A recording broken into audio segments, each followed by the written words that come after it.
সম্মানিত ভিউয়ার্স, আসসালামু আলাইকুম ওয়া রাহমাতুল্লাহি ওয়া বারাকাতুহু। আশা করি সবাই আল্লাহর অশেষ রহমতে ভালো আছেন, সুস্থ আছেন। এই চ্যানেলে আরেকটি নতুন গুরুত্বপূর্ণ ভিডিওতে আপনাদের সবাইকে স্বাগতম। আজকে আলোচনা করব অবসরপ্রাপ্তদের ৩ দফা সহ সর্বজনীন মহার্ঘ ভাতা বাস্তবায়ন দাবি। বিস্তারিত থাকছে ভিডিওতে। এই ভিডিওটি দেখার আগে যারা এই চ্যানেলে একদম নতুন তারা অবশ্যই চ্যানেলটি সাবস্ক্রাইব করে পাশে থাকা বেল আইকনটি প্রেস করে দিন। আর যারা ইতিমধ্যে সাবস্ক্রাইব করেছেন তাদেরকে জানাই অসংখ্য ধন্যবাদ। অবসরপ্রাপ্তদের ৩ দফা সহ সর্বজনীন মহার্ঘ ভাতা বাস্তবায়ন দাবি।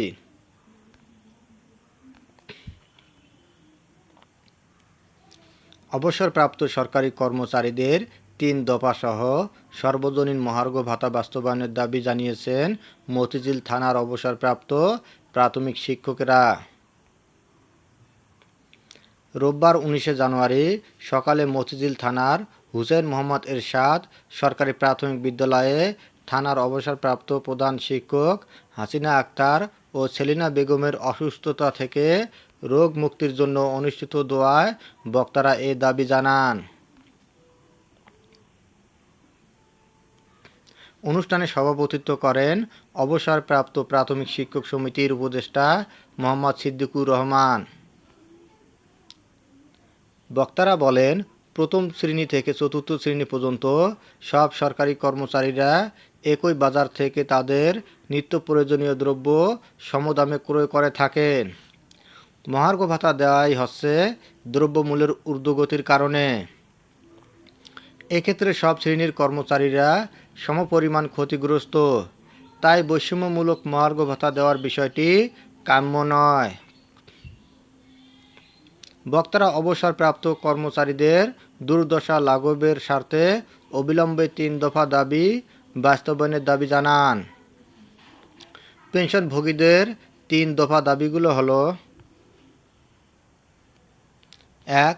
বর্তমান চিকিৎসার ব্যয় বহুগুণ বৃদ্ধি পাওয়ায় বয়সভেদে চিকিৎসা ভাতা ১০,০০০ টাকা প্রয়োজন।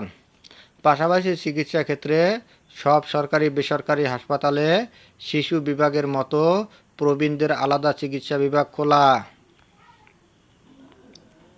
২. সমপদে একই কাজে পেনশনের বৈষম্য দূর করতে হবে। ৩. শতভাগ পেনশন সমর্পণকারীদের ১৫ বছরের পরিবর্তে ১০ বছর পেনশন প্রতিস্থাপন।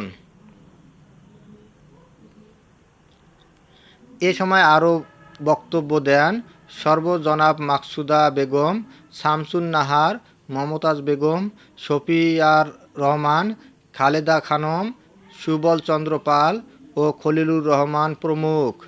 দোয়া অনুষ্ঠান পরিচালনা করেন মোহাম্মদ মাহবুব আলম। ধন্যবাদ জানিয়ে বিদায় নেওয়ার আগে আবার অনুরোধ জানাই, যদি ভিডিওটি ভালো লাগে এবং সর্বশেষ শিক্ষামূলক আপডেট ভিডিও পেতে চান তাহলে অবশ্যই চ্যানেলটি সাবস্ক্রাইব করুন। ধন্যবাদ সবাইকে।